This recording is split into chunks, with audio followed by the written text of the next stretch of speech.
Hi everyone, welcome to my channel FISC financial studies classes. आज के video में हम बात करेंगे CFA के बारे में। What is CFA and why we should do CFA। तो बेसिकली CFA होता क्या है? CFA का फुल फॉर्म है चार्टर्ड फाइनेंशियल एनालिस्ट। जैसा कि आप नाम से ही समझ रहे हैं कि ये फाइनेंशियल एनालिस्ट के लिए एक सर्टिफिकेशन कोर्स होता है। जिन लोगों को अपना career investment banking, portfolio management या इक्विटी रिसर्च में बनाना होता है, वो लोग CFA की एग्ज़ाम्स लिखते हैं। तो इन्वेस्टमेंट बैंकिंग बेसिकली क्या होता है? इन्वेस्टमेंट बैंकिंग उन बैंक्स को कहते हैं, आपने कई बार नाम सुना होगा IPO, इनिशियल पब्लिक ऑफरिंग।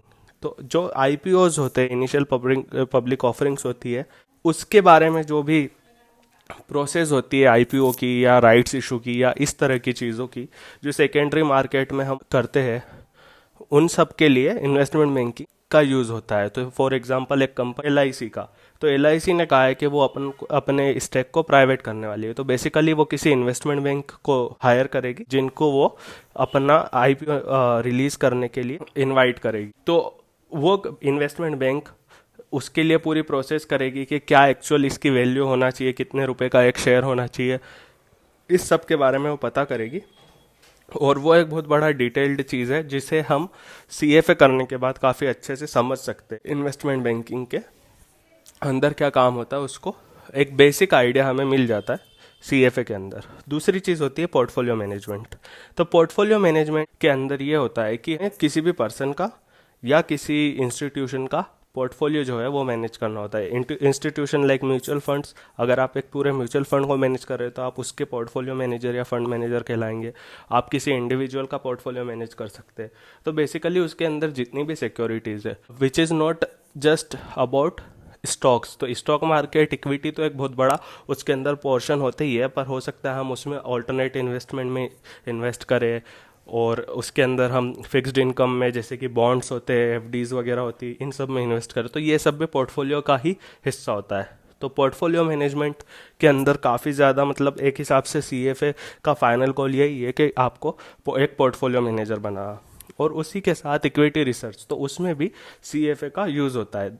ये सिर्फ इक्विटी रिसर्च तक ही लिमिटेड नहीं है। हम अगर ऑल्टरनेटिव इन्वेस्टमेंट के अंदर रिसर्च हो या फिक्स्ड इनकम रिसर्च हो, उन सब के अंदर भी इसका यूज़ होता है। जितने भी वैल्यूएशंस के नॉलेज सब्जेक्ट्स है, उसका एक बेसिक आइडिया हमें मिल जाता है। और ये जो CFA एग्ज़ाम होती है, इसको CFA इंस्टीट्यूट कंडक्ट करता है, जो कि एक ग्लोबली रिकॉग्नाइज्ड बॉडी है। एंड CFA एक ग्लोबली रिकॉग्नाइज्ड सर्टिफिकेट है। तो हमें CFA बेसिकली करना क्यों चाहिए? जैसा कि मैं आपको पहले बता चुका हूँ कि ये एक बहुत अच्छा हमें एक्सपर्ट नहीं बनाता है, बट एक बेसिक नॉलेज देता है। तो बेसिक नॉलेज के लिए आप क्यों करेंगे किसी भी सर्टिफिकेशन को? जैसा कि मैं एक चीज़ तो बताया कि ये ग्लोबली रिकॉग्नाइज्ड है, तो आप कहीं भी इन्वेस्टमेंट इंडस्ट्री में काम करेंगे, उनको आपका ये सर्टिफिकेट आपको काफ़ी हेल्प करेगा। अगर आप कॉम्पीट कर रहे हो और 10 लोगों में से मान लीजिए 2 या 3 जो भी लोगों के पास CFA है, वो बेसिकली उनके पास एक एडवांटेज डेफिनेटली है। तो उसी के बाद आता है इसके अंदर कि देखिए CFA का करिकुलम हर साल अपडेट होता है। 2021 का करिकुलम जो है वो कोविड की वजह से फ्रीज हो गया है कि 2020 और 2021 के करिकुलम में चेंजेस नहीं होंगे, बट जनरली ये बहुत ज़्यादा कंटिन्यूसली अपडेट होता है। और जैसा कि आप देख रहे हैं आजकल मशीन लर्निंग वगैरह के बारे में, एल्गो ट्रेडिंग, ये सब, तो ये सब चीज़ें भी CFA करिकुलम में अपडेट होती रहती है। जैसे आपने देखा होगा कि जो अभी एजुकेशन पॉलिसी नहीं हुई है वो काफ़ी सालों बाद आई है, वैसा यहाँ पर नहीं होता है। CFA का करिकुलम काफ़ी जल्दी चेंज होता है। थर्ड जो चीज़ है वो हमें एक जो एथिक्स पे बहुत ज़्यादा फोकस किया जाता है CFA में। तो जो इन्वेस्टमेंट इंडस्ट्री का अंदर जो एथिक्स वाला पार्ट है, आप खुद जानते हैं कि ये मनी रिलेटेड चीज़ है।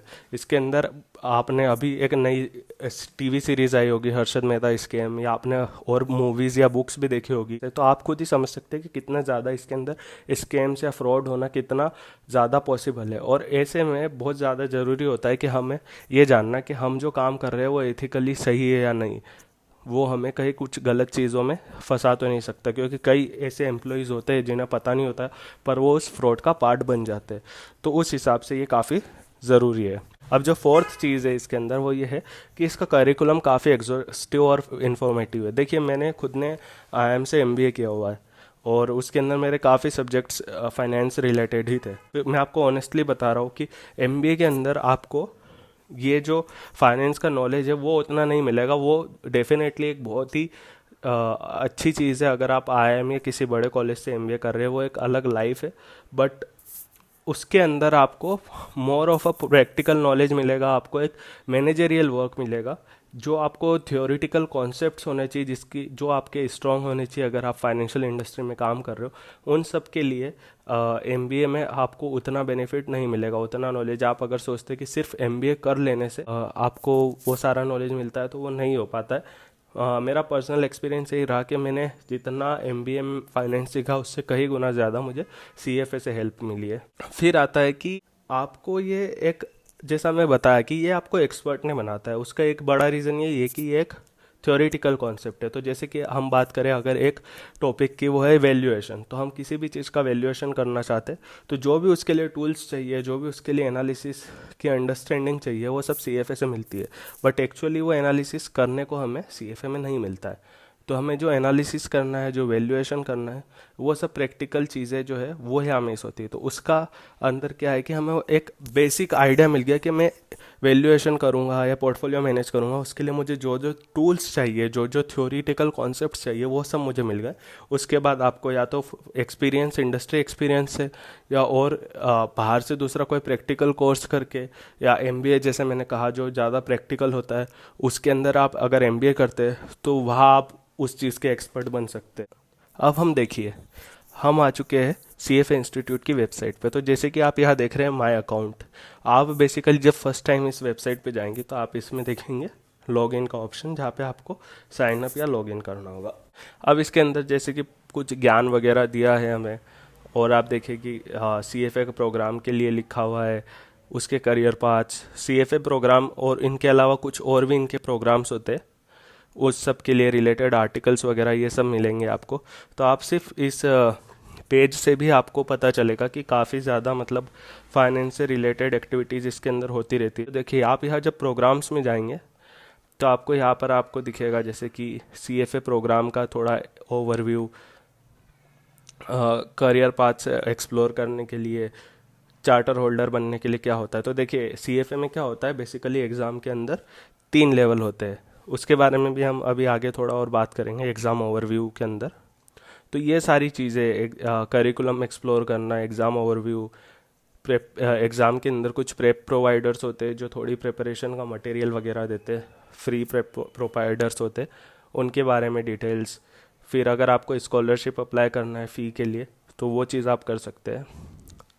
और यही चीज़ है, मतलब रजिस्टर्ड करना कैसे है। अगर आपने रजिस्टर कर दिया तो ये एक इम्पॉर्टेंट कॉलम हो जाता है कैंडिडेट रिसोर्सेज, जिसमें आपको आपकी बुक्स मिलेंगी, आपको आपके एग्ज़ाम के क्वेश्चंस मिलेंगे, और भी चीज़ें मिलेगी।